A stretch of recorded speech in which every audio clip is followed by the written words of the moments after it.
like an artist, you see them on MTV, whatever, you get their CD, you listen to their CD, you memorize their CD, you go to their concert, and you go, yeah, and you go, that was great. That is so boring. Go to an all-night event that is in a different location every time, that, you know, there are crazy lights and mass numbers of people and 2 turntables and a DJ, and everybody is a participant, and they all make up the energy that becomes the party. Thousands of kids come out, they dress a certain way, they take certain drugs, and they empower themselves in certain ways, and it's not about rock and roll. What we do is much more about being there, feeling people's vibe, feeling the energy, and sharing that with people. 7,000 kids outside on a mountain in the dancing. woods. And like bands like Dub Tribe put blankets on the floor, sit Indian style, set up their gear, and just play and make it up. It's a feeling that I've never gotten going to any concert. It's like crazy intense, like explosive feeling that you can only get from this like combination of music and a dance floor.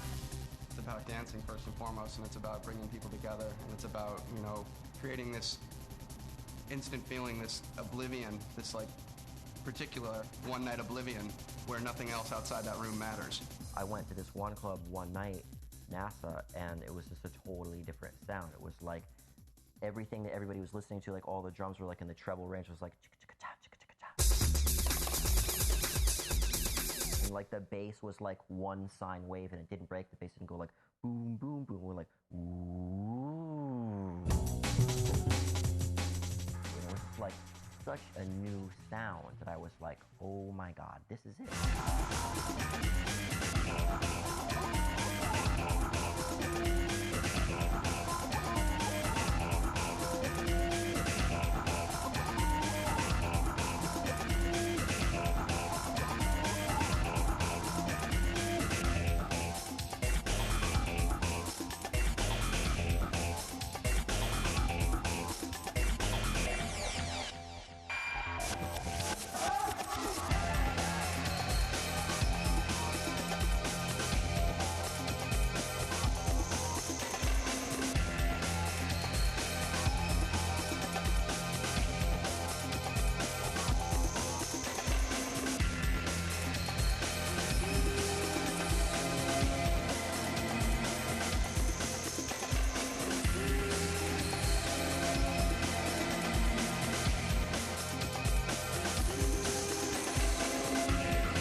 Brooklyn, New York, and I guess I represent a lifestyle as DJ, I guess, meaning, you know, I DJ for a living.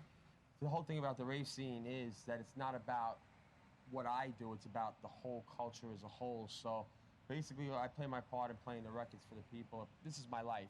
I wake up in the morning, I eat, I sleep, I shit techno, house, the culture, whatever it is, but I never shut it off for 5 minutes, you know. It's always going on.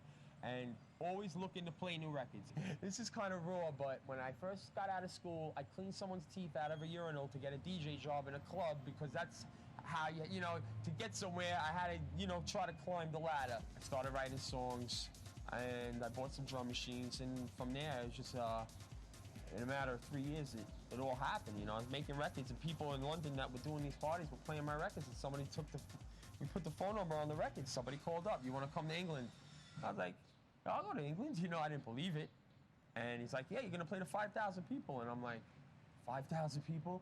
When we got to the site that night, it was about 2 months after that, there was cars for miles. I was like, 5,000? There's got to be like 10,000 people here. When I got up on the stage, there was 25,000 people, and the sun was first coming up, and that's when I went on. Just to have the control of 25,000 people at once on a sound system, it's just changed my life.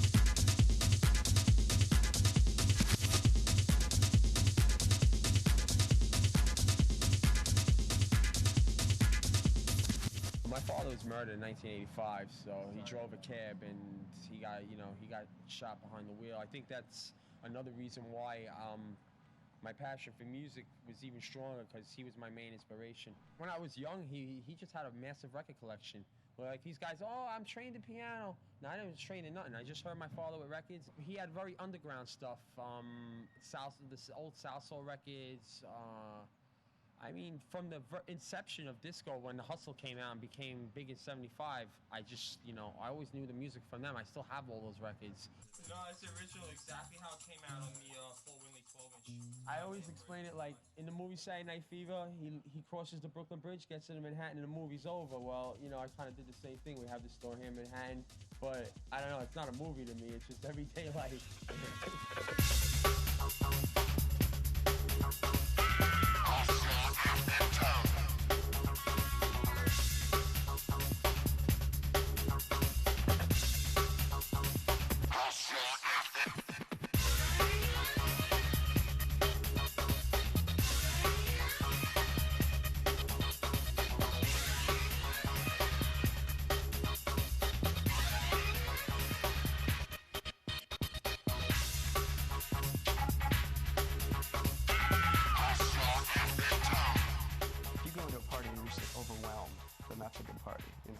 The lighting is coordinated with the music, the DJ knows what he's doing, everybody's in the same spirit, then it's a slamming party. And that's like very, very hard to have all those elements together. It's the magic mushroom area. This is where we're gonna have large fluorescent glowing mushrooms and black lights. Carpeting down there, like a little area to chill out. This is all the drum stuff, the SPD11, the DAWs pads. This is the E4 sampler. Second I'll be loading it. This is the TB303 in the laptop. I just want to make sure that everybody's prepared if they haven't gone to one before, that they know what they should bring and what they should have together. Swiss Army knife. I don't give a fuck what happens to me attitude. Let's see, some essential rave party things that you might want are, first of all, water. You have to have water, always be hydrated, and no alcoholic beverages, fruit juice, soda, water. Water, Swiss Army knife, a shovel. Really works good for getting yourself out of bed. Ready?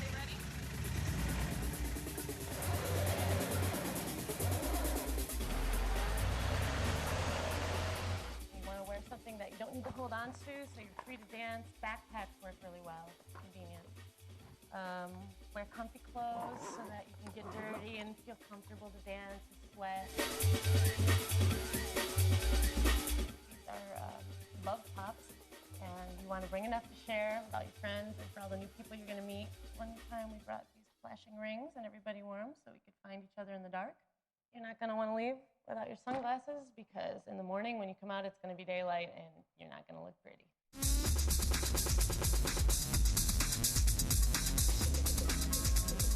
Everybody came up to me and they were hugging me and they were talking to me and giving me bracelets and I was just like, I want to go here forever. I just want to be here forever. I never want to leave. When I first went to my first rave, you noticed this mishmash of people, different people from different areas of the Bay Area, different colors, different, a lot of gay people, all getting down to the same beat. And to me, that was the most profoundly inspirational thing I'd seen. I was really funny about it. I don't think I'm going to be able to put up with that techno stuff for a whole night. And then I went, and it's totally different. I know so many people who say they hate techno, and I've taken them to parties, and they've come back and just been like, you can kind of groove to that stuff.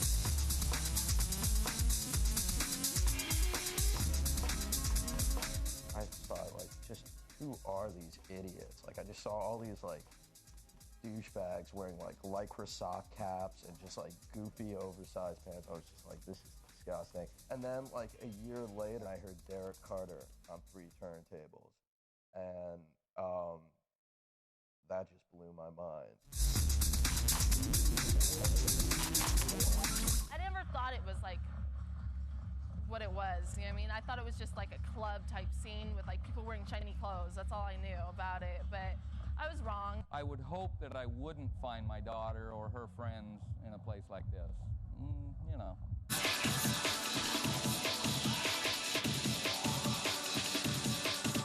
I didn't know what to expect, but they were very well behaved. We had no problems whatsoever. It's probably like, ideally, when I think of the best, like, most amazing time I could possibly have, I think of all the influences, like music, people, energy, good lighting, big place, and it's all here. The fact of this music is that if you're in touch with the subtlety of what it offers, then it's empowering to you as an individual, no matter who you are. And that power is spread across the grounds of a rave. It's an intensity that you can't feel anywhere else. What do you think about the raves? Kind of, I'm impressed. I mean, What do you it's like something new, and you get into the music. You do get into it. Why do you think that is? The beat, the lights, I don't know.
two-car garage that we could illegally convert into a studio. We needed noise cover, right? So right in our backyard is the 210 freeway. So when we're playing music like really, really loud, 3 o'clock in the morning, you can't tell, is that kick drum or is that the diesel that just went by, you know? You want to know, the trick is to get 2 different thicknesses of drywall. What's it called? Sheetrock? Sheetrock. We were completely inspired by the parties that we'd go to. We were inspired by the whole, the energy the positive energy that came from these parties, and that no matter if you were black, white, Hispanic, Asian, everybody got together and everybody had a good time. I mean, I think we left many a night and went home and were inspired to do something on our studio. So that's something that was played by hand, just, you know, with the Jupiter 6, because that involved using the pitch bend wheel to modulate the filter frequency. This is called a woolen sack. We call it the swollen sack. It's tube and analog. Totally awesome. You can run it at really super slow speed, which gives you this really great bottom. And then we just totally overload the signal till this really cool light comes on. Well, you know when you see the cool light that we're going to get a good sound. So, yeah, it's kind of hard to tell your parents. They're in a band called the Crystal Method. I was the one that told your parents what the name of the band was, though. Oh, yeah. So anyway, accidentally. So what are they called? What do you guys call yourselves?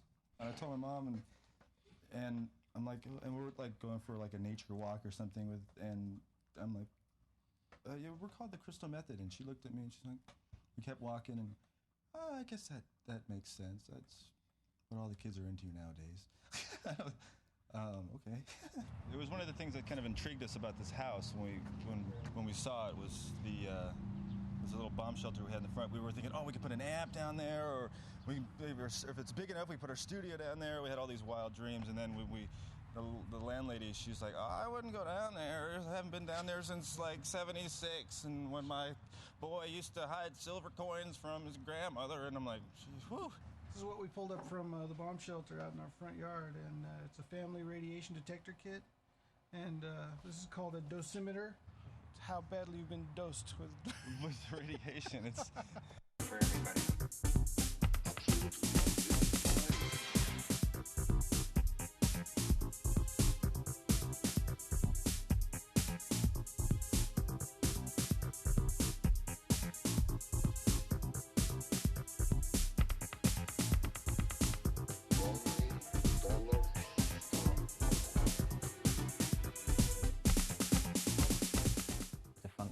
Was dance, and for me, my interpretation of acid house was to take that further and make it psychedelic and celebratory and positive beyond just music. I just had this feeling that there was some kind of ritual trance music that could be long time based and ecstatic. On Sunday, August the 10th, 1986, we were in Chicago, and I was doing a radio show. And so I basically got them to wire all the different separate rooms in the college radio together so I could use all the turntables, all the cassette players, and all the microphones. And while we were doing that, this young, enthusiastic black guy called Derek Carter turned up.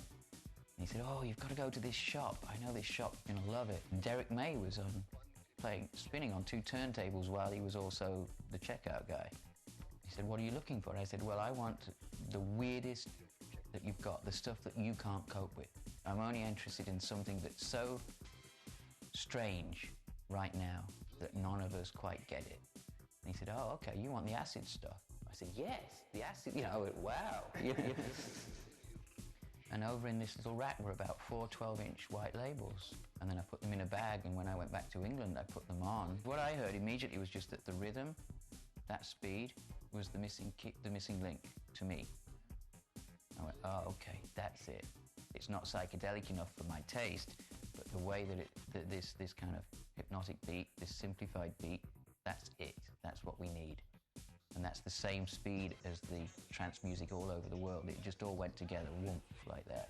We recorded Superman, Turn On, Tune Into the Acid House, which it turns out was the first 12-inch single to have the words Acid House on the label and be released as that, although the phrase was floating about already. It took off in the United States, and its notoriety in and of itself, of it being banned, and of it actually being about acid openly. When most people were going, oh, no, that's just a term, we were going, no, it is about acid and psychedelics. We are talking psychedelic experiences. We're pro this, we're not trying to pretend it's something else.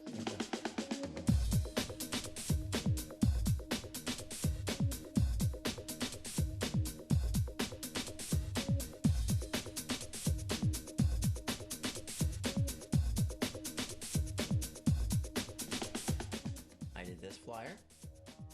I did this flyer. I did this one.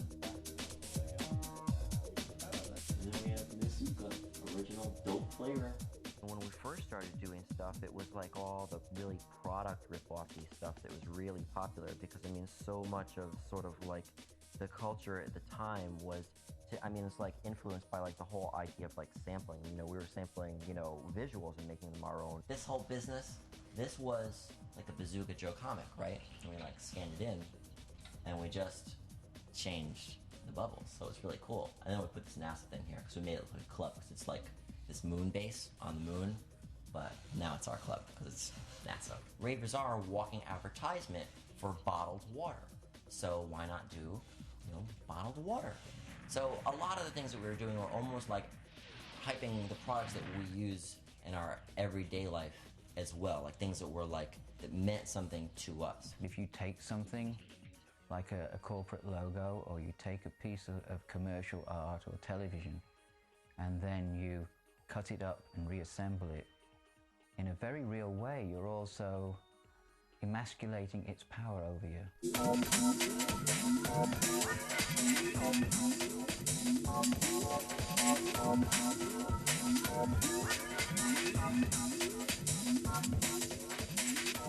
I've completely, gotten inspired from old video game packaging, just like the cheesiness of it or the pseudo high-techness of it, of like old Atari games, like Missile Command, and the typefaces they use, and the ideas for the way that the interface of the game looks.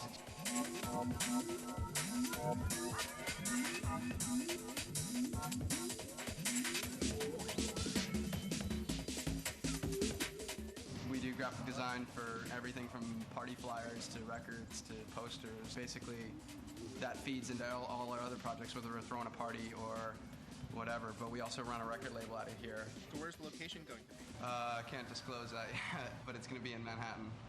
We usually, every party we've thrown, we have never put the location on the flyer. Go to some place and be a warehouse, you wouldn't hear anything and you wouldn't see anybody, and then you go through this fence and you meet some guy and you give him a couple $10 or whatever, and he tell you to go back here, and you go walking through this alley and you go through another alley, and then you hit this door and you go into the door and you go upstairs. It wasn't just a mystery thing at first. It wasn't letting people guess where it's going to be or whatnot. It was definitely to avoid any potential complications with the venue.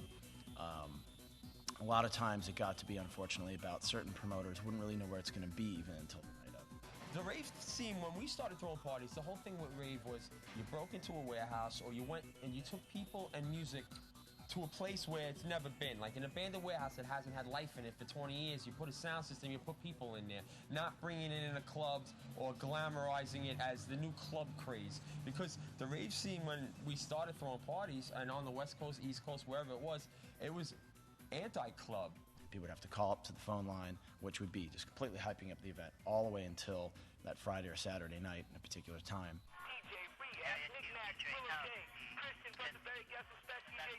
And then we'd say go to a particular map point, or we'd sometimes send them directly to the site. You go into the fields, approximately it might be over there somewhere.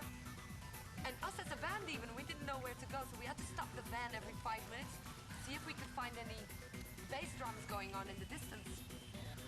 And finally, we sort of found our way to the gig. The directions kind of led us astray, but, after about an hour later, we were here. Is this the road we came on? Come on, dude, go, go, go, go, go, go, go. How long did it take you to get here? Like 12 hours. Farthest distance I've traveled is 7.5 hours. The longest I've ever traveled is like 10 hours. Anywhere from half an hour till 8 hours. I'm from West Palm Beach, Florida.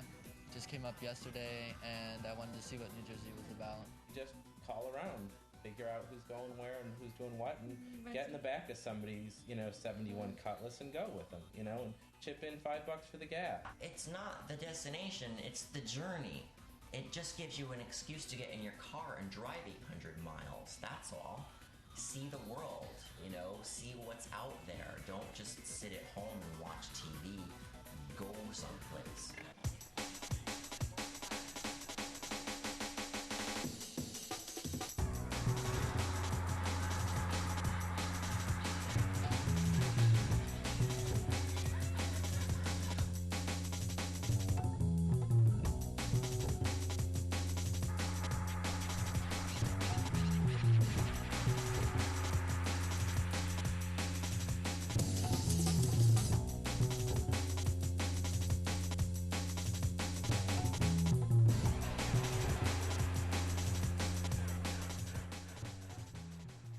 The DJ-audience relationship is, again, it's like the symbiosis, it's a biological structure, it's like you are sending out information and pulses that the crowd, in a way, then sends back to you, and like, you're like a focal point of the energy of these gathered people. I'm extremely idealistic, and I also try and really take the crowd someplace and like show them shit.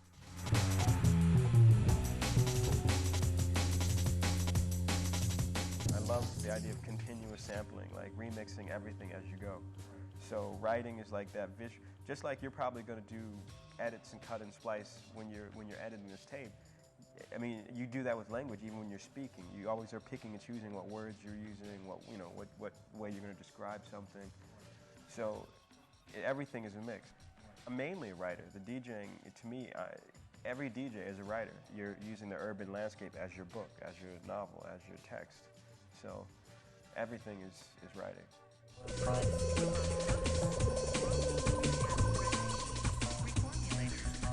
To me, sampling is like ancestor worship in a way. It's like you're reconfiguring, again, the records that somehow stuck in your memory, and like you wanna take those records and do your own take on your own memory. My dad died when I was 3, and he left me a whole bunch of records. He was a really big jazz aficionado. Well, he was a lawyer, and defended the Black Panthers. I just grew up having this whole archive of records and books that he had left me, and they were kind of ways of like dealing with the death of my father, but like kind of learning out who he had been, through his record collection.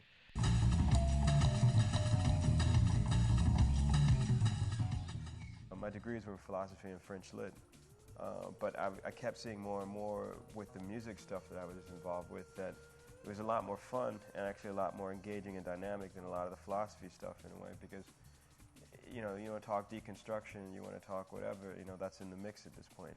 Philosophy is about ideas, music is about ideas to me, so it was a way of just trying to like bring the two together. To me, the DJ, when you're spinning, it's like a stream of consciousness. Here we are in New York City where you can't be discreet. The music is blasting. You have hip-hop jeeps going down the street with, booming bass. You got kids walking around wearing loud clothes even. You got boom, everything's loud, blaring crazy noise. New York ambient is like, British ambient goes to school and gets shot. Yeah.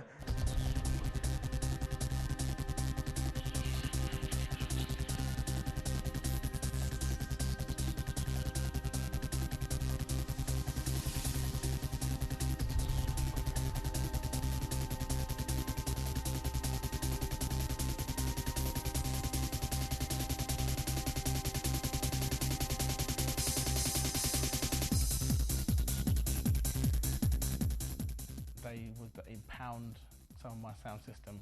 They would lock me up over the weekend, so don't do any of the parties. I would be surveyed and followed everywhere. I would have county court injunctions against me not to go to Pacific areas. I would have my house raided because they thought that the DJs were selling drugs. Been at parties where the cops have just come in and thrown the power, and it's not right because they just walk in, they see a whole bunch of kids, they think we're out of hand, they shut it down, but they really don't know what's really going on. My brother's a cop, by the way. Oh, really? He's a detective, a narcotics detective. Which department? In New York City? In New York City. And how does he feel about what you're doing? He is, we're black and white. He wants it not to happen, and, the cops definitely think it's the worst thing ever to happen. There were some parties I used to be in, and then police would just come in and just ban the Technics 12s in the mixer, and if we look at the shock horror, I think it just scares them. You see, 1,000 18-year-old kids on the street at 8 o'clock in the morning, looking like freaks. It's pretty scary to, Joe, white guy, policeman, who's 50 years old, and I think it scares them to death. Because they know there's an inherent danger of people understanding and appreciating alternate ways of being, which is that they could turn around and laugh them out of existence. They tried to shut down the party at the Federal Building because they thought there was bombs in the bass bins. That the bass frightened them. They thought something was wrong with the sound system. So if you have people gathering for whatever reason in one place, in a semi-legal way, which means that they have a different bond and they've already chosen to step outside the rules of those in control, then you have at least a potential breeding ground for alternate ways of being and a refusal to accept that imposed from above. I think what really alarms the government is that it's completely outside of anything that they can put their hands on. They can't make money off of it, they can't control it, they can't sell it, they can't, it's so beyond them that it's a threat. There's all these new restrictions on gathering. What we've run into in California is you can't have a party on public land. You can have 300 people with motorcycles tearing it up, but you can't have 50 kids with speakers.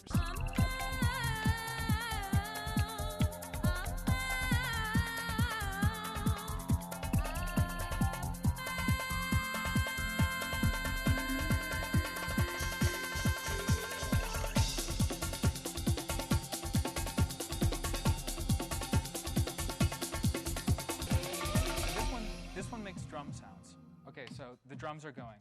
This is my favorite thing. This is my TB303. It's sort of like my electric guitar.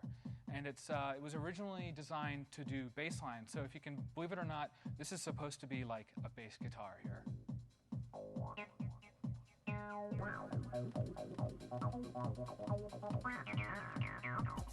Never actually thought I was going to play electronic music until my wrist went out on me playing my drum kit, and all of a sudden I wasn't able to play my drum kit anymore. So I'm like, oh my God, what do I do? What do I do? I moved to an electronic kit just because I was able to play it without hurting myself. I was 6 years old, and I was going to school. My family at the time lived in St. Louis. I went to one of those 70s public schools where you don't have different rooms, you have pods, you know, and everybody's in a pod together. And they had, this lady came to our class with a synthesizer, and she had this, I think it was blue, it was this Moog synthesizer, and it was built into a case. She comes in, puts this thing down on the table, and opens it up, and there's just knobs and sliders everywhere. And I think my jaw hit the ground. I was like, wow. And I was a little runt kid, and she picked me to come up and move the knobs. So I stood in front of the class, and I moved the synthesizer knobs, and I think it made like a bird sound or something, you know, just like these electronic chirping sounds. And I was just, I thought that was so cool.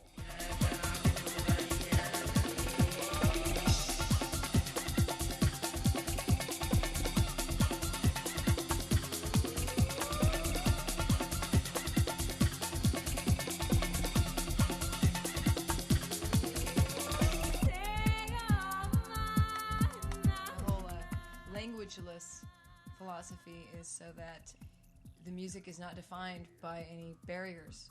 Language can create barriers. It creates what you are supposed to think about during the song is, ooh, baby, I love you so, you know, or whatever. But define baby, define love, and define so. Yeah. Right. I think there's a feeling of hope, perhaps, that trying to express, and maybe at its simplest. And why do you think that's important? Because it's really a lot easier for me to fall into despair than it is to look up. So the trick is to keep looking up. There's nothing worse than feeling lonely in a big world out there. I think dance music in some senses acted as a catalyst to just bring people together. This counterculture operates in a way that is much closer towards how humans are supposed to be working with each other. There is an implicit politics to the rave scene that people are living their lives in ways which are basically unsatisfactory to them. They're not enjoying their lives, they're not having fun, they're feeling alienated from other people, they don't feel like they have a community. And that people go out to raves and they find, or better yet, are making some of the things that are missing in their lives, in their everyday lives. Which was always part of our take on it. It wasn't just the experience. The experience was a demonstration of an idea, and that the idea was a way of life, and that it shouldn't just stop on Saturday night. It should be a moment of commitment to forever changing yourself. It's like a fantasy land. It's like my escape from the real world. Like, the real world is rude and nobody wants to talk to you and everybody wants to take advantage of you, and you go to a rave and everybody just wants to be your friend. They're rebelling against being pissed off and rebelling against being surrounded by assholes. So they want to be not pissed off and they want to be nice. You're bonding with thousands of people that kind of share the same ideas that you do. It's a place where people all over the world can gather. There's great vibe here.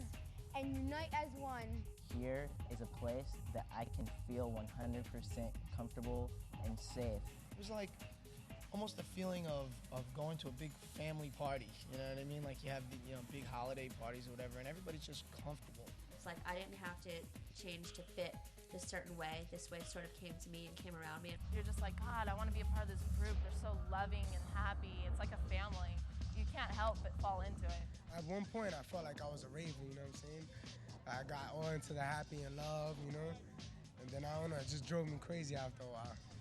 Why is that? Cause I don't know, you just can't love everybody.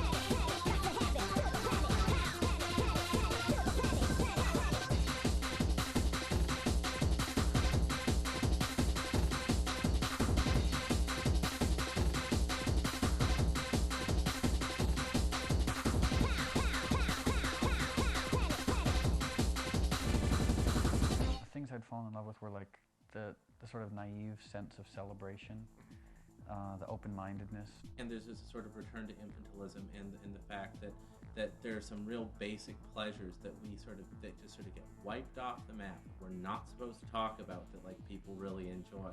It makes me feel like a kid again when I was a little kid. I don't need to get dressed real nice or anything. I don't have to impress nobody. It's just my little toys I play around with. This is out of batteries. I put it on the floor and I dance.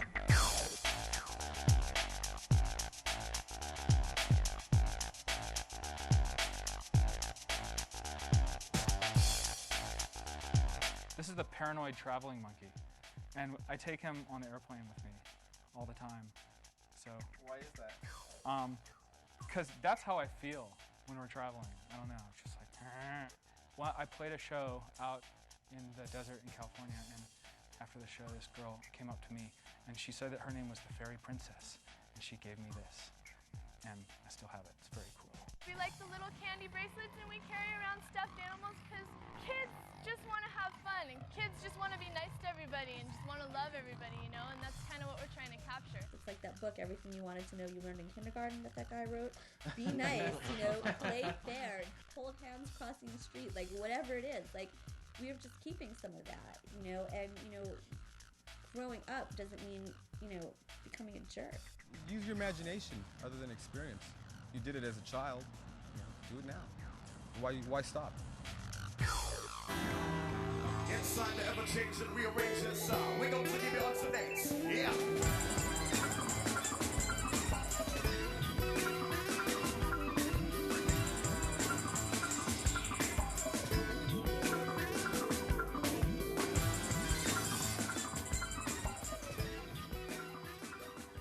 When I was in school, I never really had a focus point. It was more of I was being associated as a troublemaker because my energies were either being, you know, targeted as someone, you know, who was a nuisance. Do you know what I'm saying? Because I didn't want to read a book which told me about A, B, C, and D. But I got thrown out of school, and I stumbled into a building which they called the Basement Project. This place was like an environment which took people like myself and gave us the option. I didn't have money to be able to buy equipment. And they bought a drum machine, they put it in front of me and said, yeah, here you go. And that's when I decided to use the machine and to learn, educate myself about the language of, you know, making music through, you know, computers. Front row, can I say? Wait for the signal, wait for the signal, wait for the signal.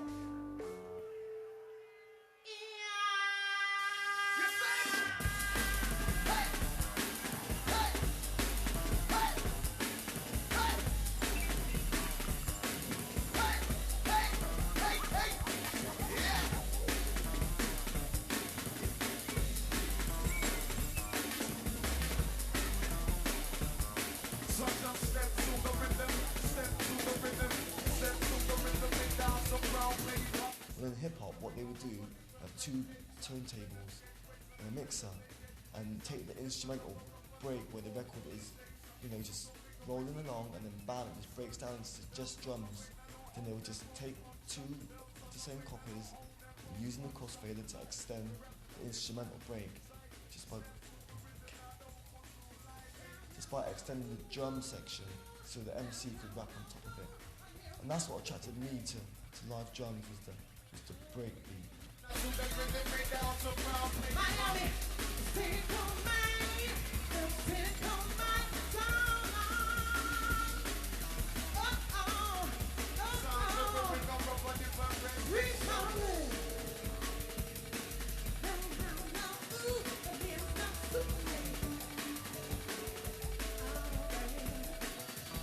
check the bass on this one.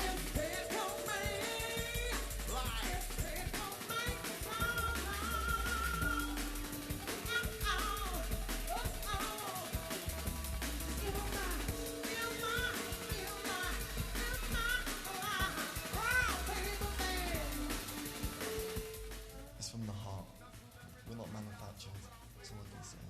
This is what being independent is all about. Yeah, where are your roadies? It's about heavy lifting. We're not a glamour boy band, Jesus fucking Christ! We lift our own stuff.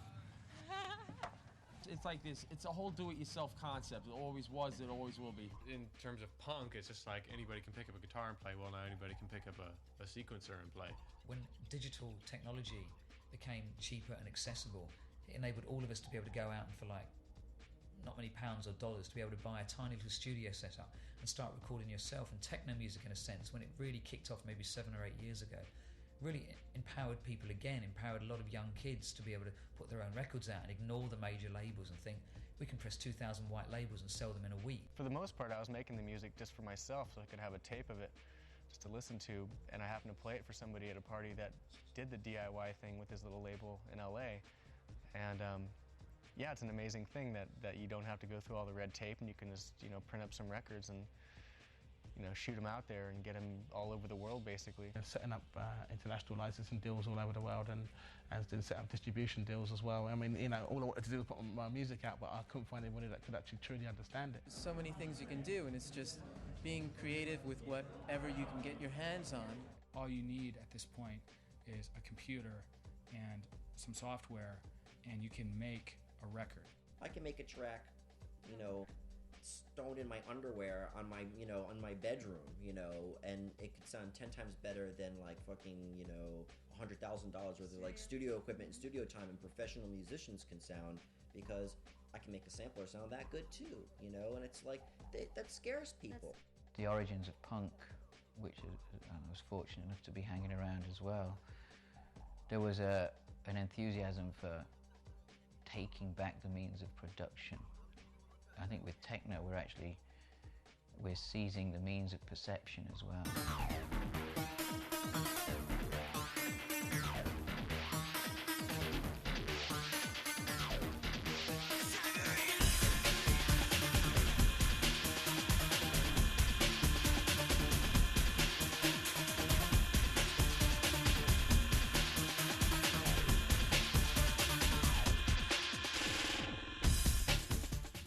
Live video mixing, so we have sources of videotapes playing back, and we choose and mix the video live to whatever the vibe of the music and the environment that's happening at the time.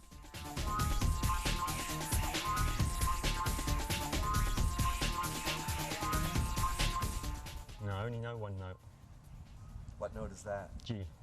We're just finishing a track for the new record. It sounds something like this.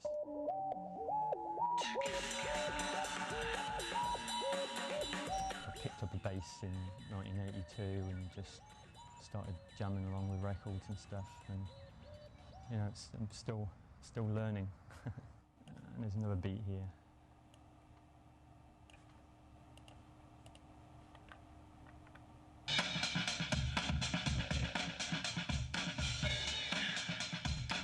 Flappy bass, just, you know, different elements, put them all together, you got a song. A track like Electric People is about a phenomenon of, you know, electric people. Someone who is magnetic. Is there a lot of people like that? There is in Russia. How so? I don't know. They don't know even, no one knows. They're magnetic, like they draw metal to themselves. Yeah, they can put irons on their chest and they just stay there. One night we practiced 3 little songs for the very first German TV appearance. We made a session in the rehearsal room, and there was an original drum set, a very old one, very damaged, not very nice to play. It was not fun, yeah, but I had to do my work. And suddenly I found a little box inside of one edge of the room, and there was only written waltz and beat and slow fox, beat 1 and beat 2. That made me interested, and I said, what is that? And Florian said, that's a rhythm machine, very old one, old-fashioned, but one of the first. It runs automatically. You only can choose the volume and the tempo. And I said, please connect it to an amplifier, and it was boom, cha, boom, boom, cha, boom, boom, cha, only that inside, you know. Very little childish sounds, and I said, it would be nice to play them only one by one, not the automatically things. And so you can do that. On top of that, there are some buttons, you know. You might boom, boom, nothing else was inside.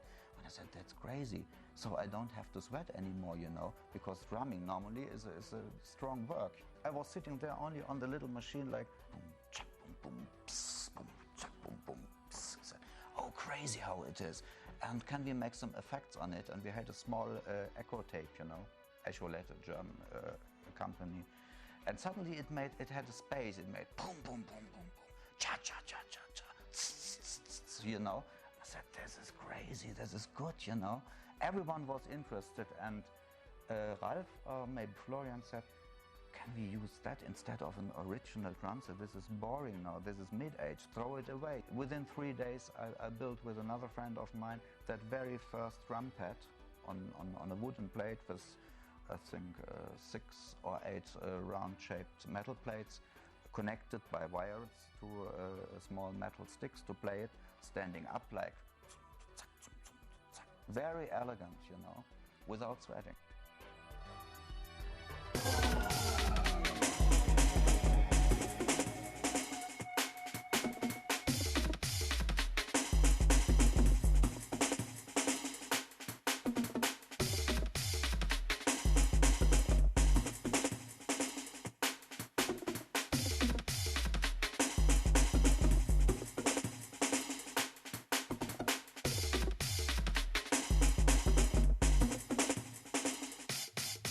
Techno is based solely on technology.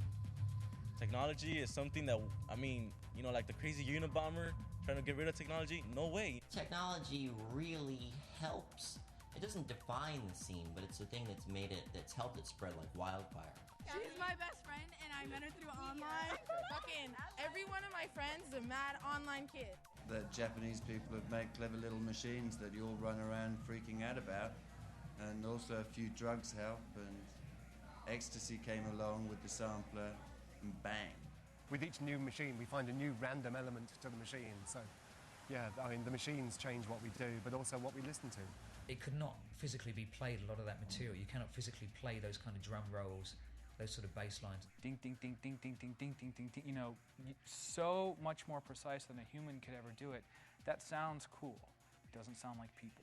The advent of the sampler has made all things possible. And in a way, I think a lot of modern dance music is disappointing because all things are possible, and I don't think it's necessarily being used in that way. There's obviously a potential in samplers for cutting up reality and building a reality that never existed before. And it teaches you and encourages you to understand the malleability of reality. And for the first time ever, every single recorded sound or sound that can be generated is available to us, ultimately, to be utilized for something we can call music. I think what's happened now is that the turntable is like an instrument because of the lack of education, and we've actually gone backwards, devolution, like Mark Mothersbaugh believes. We've gone backwards, and now it's like, because we have no education, we're using simpler things to make instruments. The turntable. It's actually a complicated thing, but it's an easy way to get your message out. I communicate best with my records and my tongue. It's quite hard. I mean, I'm a total technophobe. Like, you know, I can't even work an answer machine, so it's like it's quite hard being in the studio all the time. Okay, I'm Heather Hart, and I own Sonic Groove Records along with Frankie and Adam. And I'm a DJ, and I make music as well. Personally, like, I don't use any computers. The equipment that I use and that I collect is analog. It's very warm, it's very fat sounds, and you just can't get that out of the newer machines.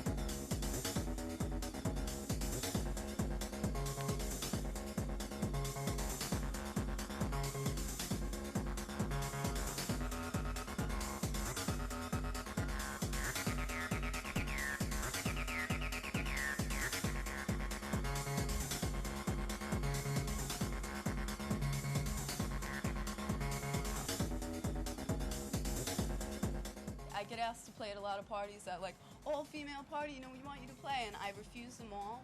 But I take the interviews because I notice that I'm the only woman in all the interviews that says I have no problem being a woman DJ. I'm hired as much as any guy, and that's based on my talent and what I do, and not because of my sex. I'm not held back in any way. And I resent that, you know, like other women saying, oh, we're oppressed and, you know, we can't get hired because we're women, and that's not true at all. It's not. And there's a really underground scene also, and that's the heart of it. That's where the innovations come from. So we will create a sound, and then by the time it reaches the masses, and the masses are getting really into it, we're already on to the next thing, and that's what they might get into later. And that's what techno music is all about. It's about the constant change, and I think that's why the major labels haven't been able to grasp it yet.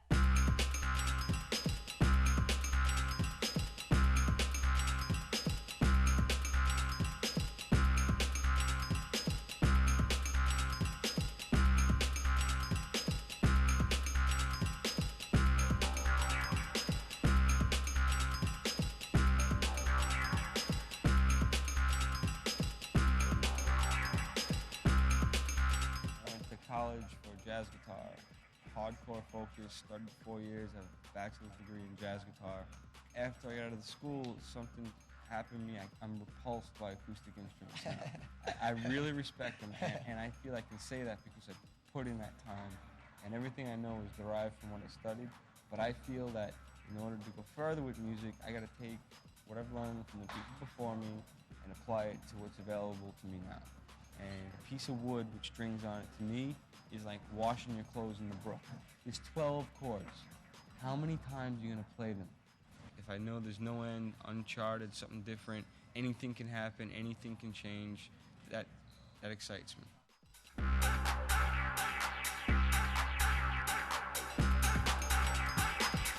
guys communicate a lot.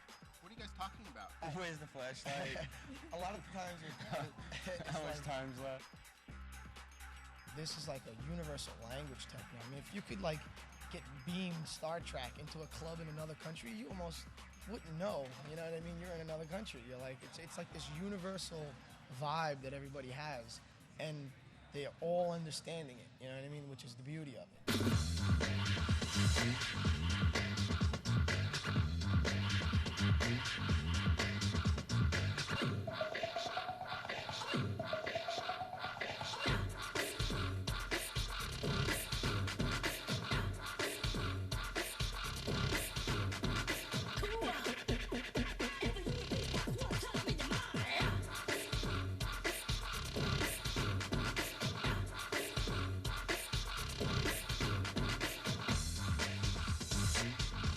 A culture that's happening from South Korea to the middle to Lebanon to all over South America, and you have it's music for the masses. Rave culture is supposed to be the underground thing going on. Whilst, I mean, if you go to a real rave, there's 20,000 people there. Cannot possibly call that underground anymore. Berlin's Love Parade, when there's 1.5 million people, was an amazing sight to see.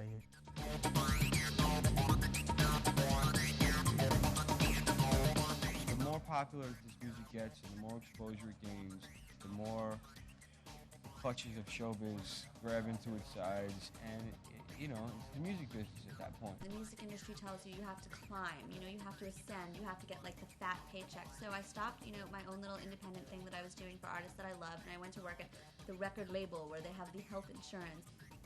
And the guy was like, well, we're primarily a metal and rock label, but we want to be doing some independent dance music stuff, and we're going to tie it in by saying, hardcore techno is extreme music just like metal is extreme music, and we don't really know anything about techno. I think you just need to do one song, baby, baby, baby, I don't mean maybe, just once, and that's it. And you're going to go straight to the top.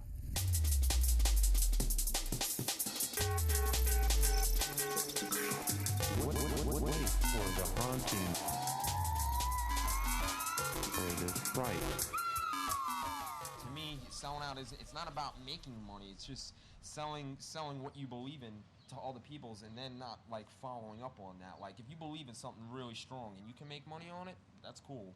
But if you start working with these other companies and they start like making you mutate into things that you don't believe in, then you're a sellout. So Ronnie, you're selling out.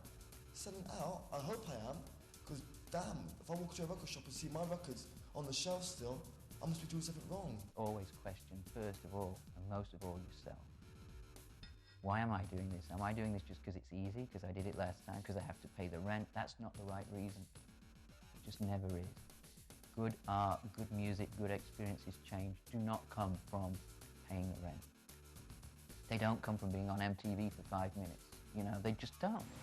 You don't have to fuck over people to survive. That's what makes us sick about the real world and about the way that it operates, is that people screw people over every day in the name of business or in the name of, manifest destiny. Do things that are positive, constructive, not destructive. Well, I think we're doing what the bigger difference is that we're trying to make our own network that isn't exactly working for a big company, doing such and such a thing, but we're working for each other. I could buy into the cash cow, go get a job at Virgin in like the dance music department, but I'd rather just, be happy doing what I'm doing, Right. And I feel like it'll come around. Are you able to make a living at it? As far as I'm concerned, I've made it. I'm doing music, and I'm not holding out a day job. I've made it. I'm not out there trying to get the Mercedes-Benz or like the whatever. That's all luxury items on top. It's not the thing. And there's this constant and increasing pressure in this world to think that the apparently material side effects are the actual process, and they're not. To me, my idea is like MTV Unplugged. You unplug the TV from the wall, you put in your favorite mixtape, not Frankie Bones, it could be anybody. Put the mixtape in, put it on, and there you go. MTV Unplugged for 90 minutes. That's the show. You make it what you want to make it. Let me tell you all I want from you, Heidi. I don't want nothing else from you apart from this one thing I'm asking from you, okay? I'm asking just this one. My name is Robin Rambo, aka Scanner. I take a little sample of the size of a videotape. I use a keyboard which you play with a pen and you draw the chords on and you draw the rhythms on and so on. I use a shortwave radio, I use a Discman, I use a DAT machine, I use the theremin, the scanner. Lots of really kind of very tiny things that fit in one silver case, and I can be like a travelling salesman, and travel from city to city and play. It's like improvising with another musician, essentially. The machine taps the airwaves, essentially draws down these indiscriminate signals that float above us the whole time. And I never know what I'm going to catch. Instant, uncontrollable riots among young people on every planet. I mean, when I play live, it's always all the shortwave radio, all the scanned voices, the mobile conversations and so on. It's entirely live. It's a risk I take. I always vow never to put stuff on tape in those situations, because the work I do in some sense is a reflection of the environment I'm in, the kind of space I'm in. So if there are no voices, nothing's happening, there's nothing I can do about it. That's merely a reflection of where I am in this real time. So last night, lots of stuff happening in New York. And there's always stuff happening in New York. Can't argue with it. So maybe pick up a voice and somebody's shouting, which makes me play really aggressively. Or somebody's talking about something very dreamily and slowly, so I start playing very quiet music and so on.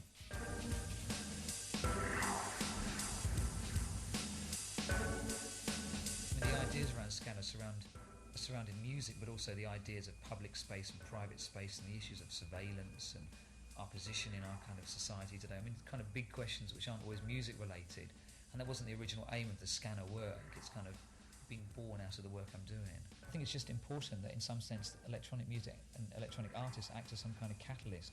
People just to open up the avenues of sound and see what else is out there, to open their eyes and open their ears a bit wider.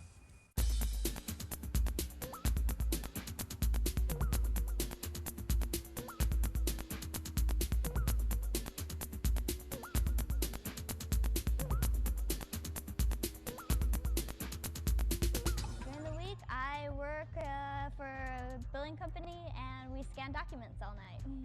I work graveyards, so raving is perfect because I can stay up all night. I work at Wiener Schnitzel. Actually, I'm a receptionist, and it's really funny because I live like two separate lives. I'm going to school at DeVry, taking electronics engineering.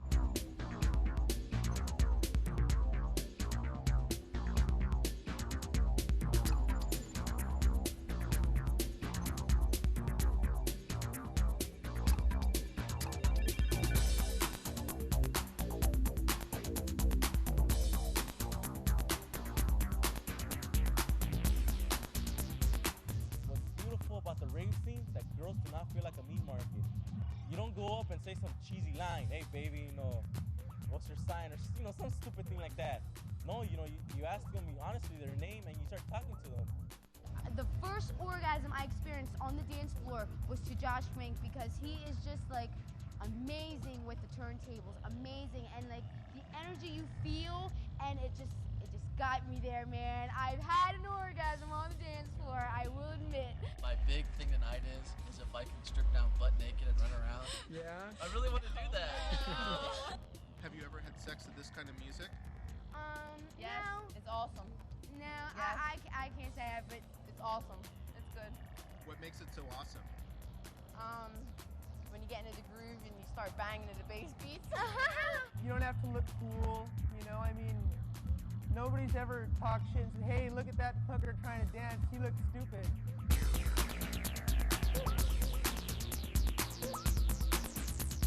But I think that there's definitely a lot of alien activity. I saw these two stars, and they were getting closer, and I was like, whoa, what's up with that? And then all of a sudden one of them started rotating around the other one as they were getting closer, and it just kind of took off. It was like nothing I've ever seen before, and I was completely sober.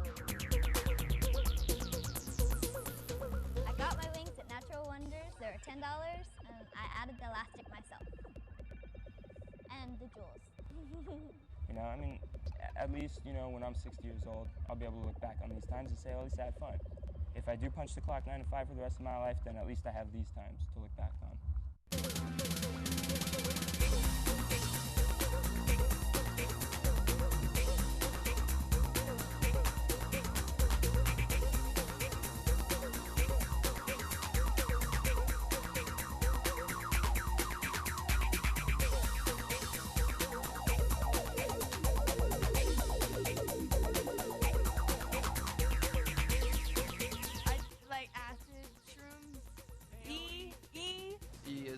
choice if you're going to be raving. If you're going to be raving, you shouldn't be doing dust. You shouldn't be doing K. Tripping on E, listening to the music, feeling the vibes going through your body. You know what I'm saying?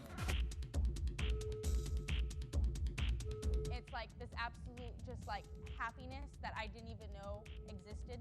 And it's like, I just feel this closeness with people that I didn't know you could feel. And it's like everyone's just like on the same like level almost. Like everyone's like thinking the same thing. Like you can look at somebody and you just like know. You like just look into their eyes and you just know they're thinking like the same thing. I think E is definitely the drug that facilitates people coming together and going, hey man, how's it going? You know, you feeling good? You know, and that's breaks down. It really does break down inhibition. Let's go back to, you know, indigenous cultures, to the ancient civilizations. You know, shamanistically, you know, it was part of the ritual you would take. You know, there were certain drugs that would open up certain levels of consciousness. So when you surrendered yourself into the dance, into the ritual, into the collective organism, you have this. You open yourself up. It's just key. You should do it too.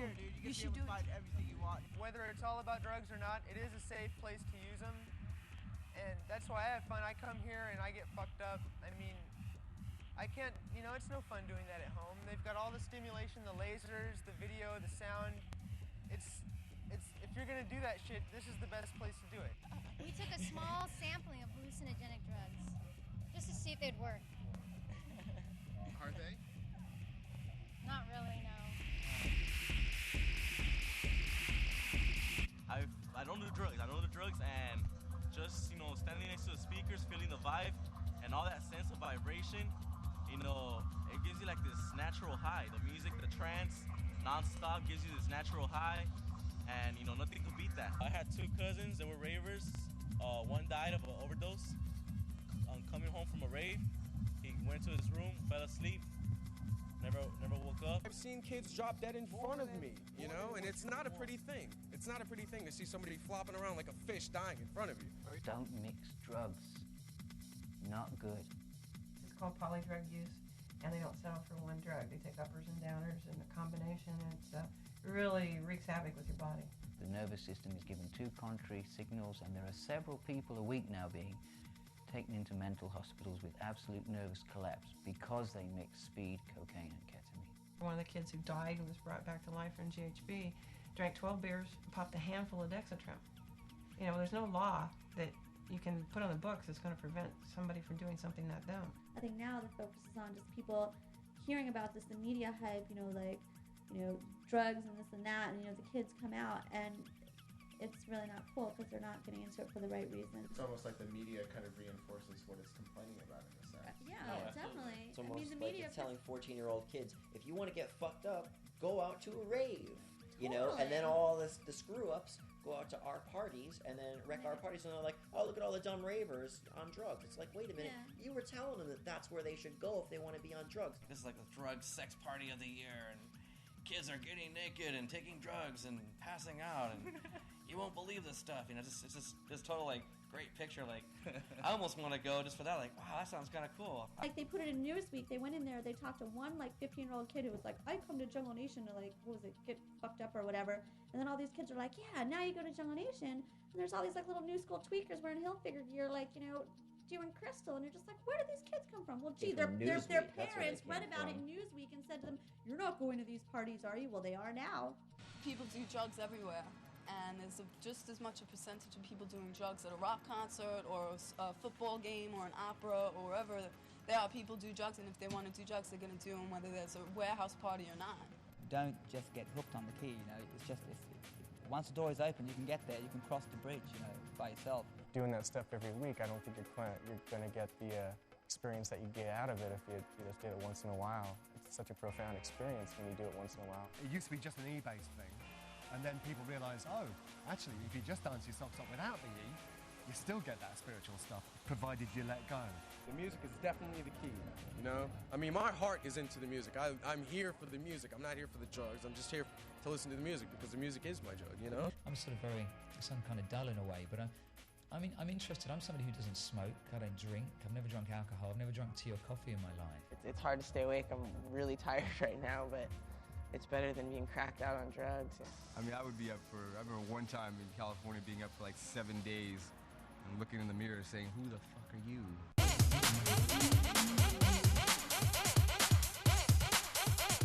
We're both from New York. He used to eat all my drugs. The dog? Yeah, we were both, if the dog was skinny and I was skinny, we were on drugs.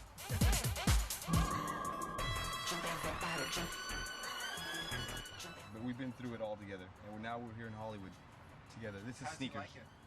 He loves it, but he needs to get laid. I had convinced myself that the drugs were necessary, and they're not. The music that I've produced without the influence of drugs, I dare you to listen to it on drugs.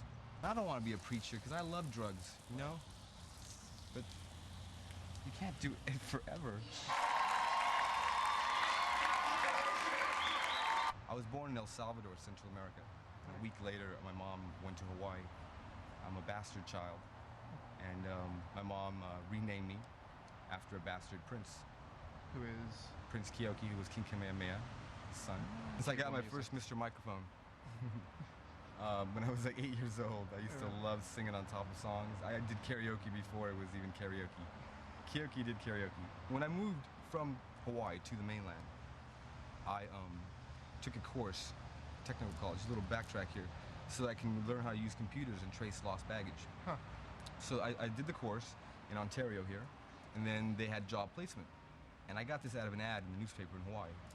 I then went to, the only place they were hiring was TWA in New York. So I said, fine. I had $200. I was rich, I thought. It's like, cool, I'll go there.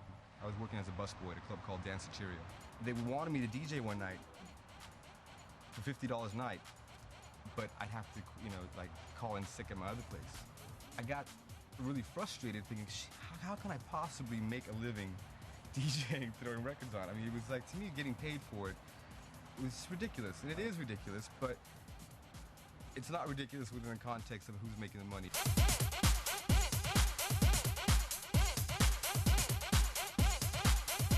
What's really interesting is the first single I put out for Moonshine was called Caterpillar. And I called it Caterpillar because everywhere I went in the world, I'd be in Iceland, I'd be in Tokyo, I'd be in Singapore, I'd be in Australia. These kids would be doing this little dance, tripping out with a little... And I was like, whoa, you all look like little caterpillars. And it dawned on me that the whole world was doing this, and it wasn't like the twist or the hustle where you learned it. It was instinctual. I'm not really quite sure how flowers grow. Right. I used to just go down to the deli and buy them. Now I can grow them myself. I mean, the hippies talked about it for ages. Dawning of the age of Aquarius. It's here. It's coming. 2 years. What? Now? It's here. You know? And the kids that are feeling it are, fortunately, abused to the point where they have nothing else to do but believe in something else, because the country and the world has been so abused that it's just gotten to the point where it's just so miserable that it's like nothing you can do to it except listen and be reborn.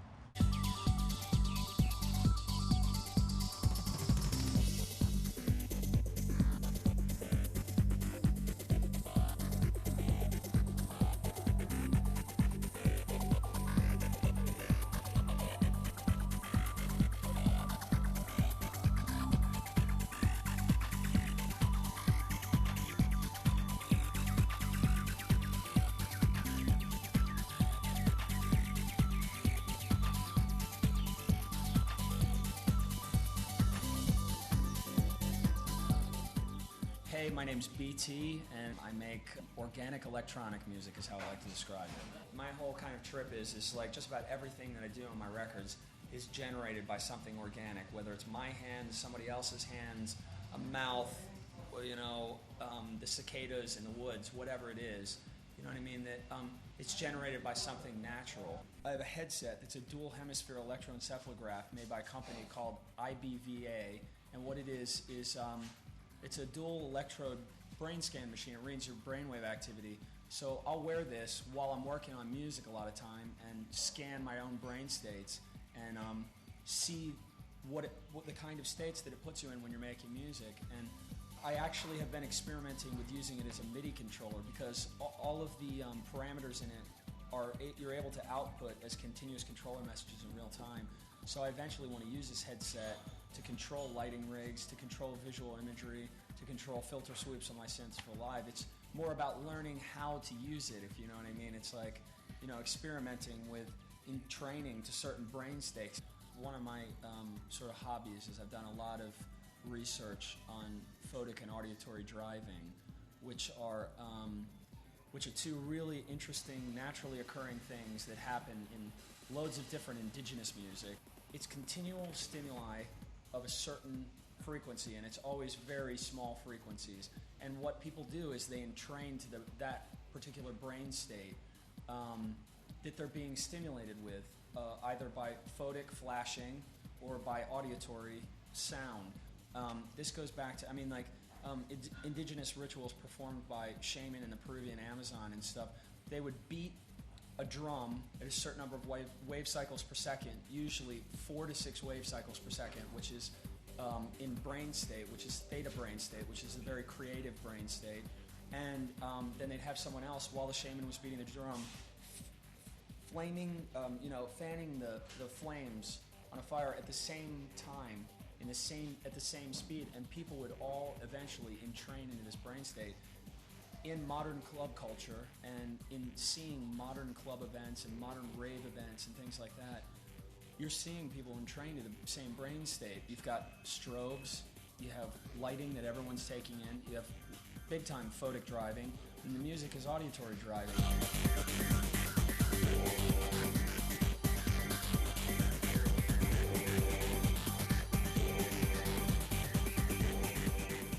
That's why people get so excited for a rock concert and tear up the seats. It's nothing to do with the fact they like Elvis. It's because their metabolism is being governed by the bass and the rhythm and the light. And that's what it's all about. And that's what's interesting with rave and techno culture, is it has reduced down in the West for the first time what is so-called popular music and youth culture to a ritual which admits to and utilizes the most arcane and ancient methods for achievement of altered states and a celebration of that contact with otherness. Standing in the middle of a dance floor, even if you're on something or if you're not on something, I've had moments where I've just been overwhelmed. Like, you know that chill feeling you get, like the kind of like the overwhelmed sensation that something wonderful is going on. There is something there, there's an energy, a vibe that just draws you to it, and it's like a love. It's just pure, it's love, It's a good feeling. It definitely gets your soul to a level that you can't reach just by, being normal or being a regular person every day. After you're dancing for like 10 hours straight, you kind of tend to like transcend your normal capabilities. When we talk about these altered states of consciousness, we're really talking about changing the way that we perceive time. You're listening to these drums, it's really loud, your whole body's vibrating, and pretty soon you lose track of time, and your rhythm sort of starts to sync up with the rhythm of the drums, and when you're with a group of people and everybody syncs up, then you can connect with everybody on a higher level.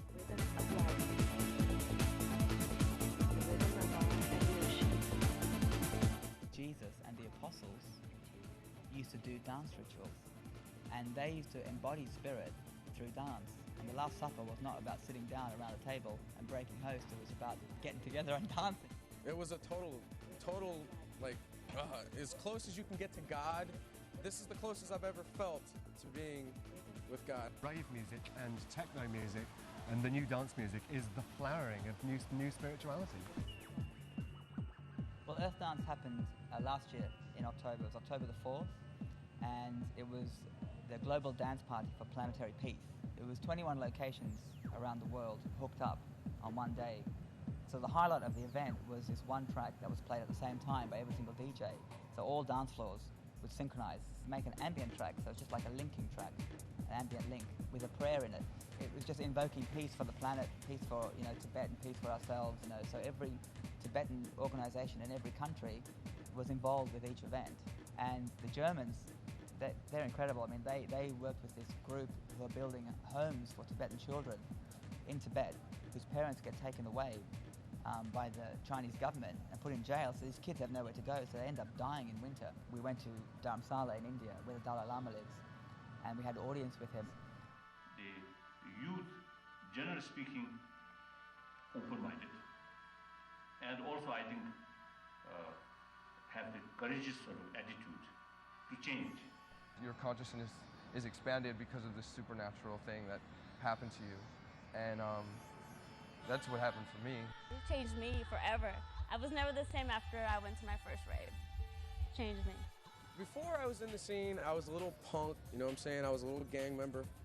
Just like, I don't know, I was just a little hooligan, I was a little punk. But now it's like, I can walk up to anybody and totally be social, you know what I'm saying? Be like, what's up, how you doing?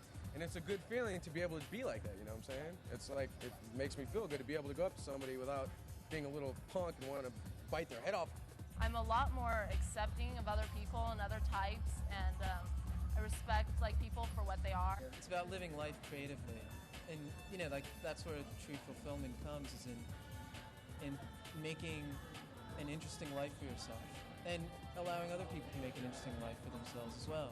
If you really want to change your life, I mean, it's like, you get up, you do something in a day, and then you go to sleep. And then you're like, oh, today sucked, but tomorrow's going to be another day. And then chances are it goes that same way, just again, like the last day. And it's like, if you really want to break that pattern, don't go to sleep. Stay up all night. Find some place where somebody's going to stay up all night. Watch the sun come up.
a suburban boy who hopes he'll see a nice girl.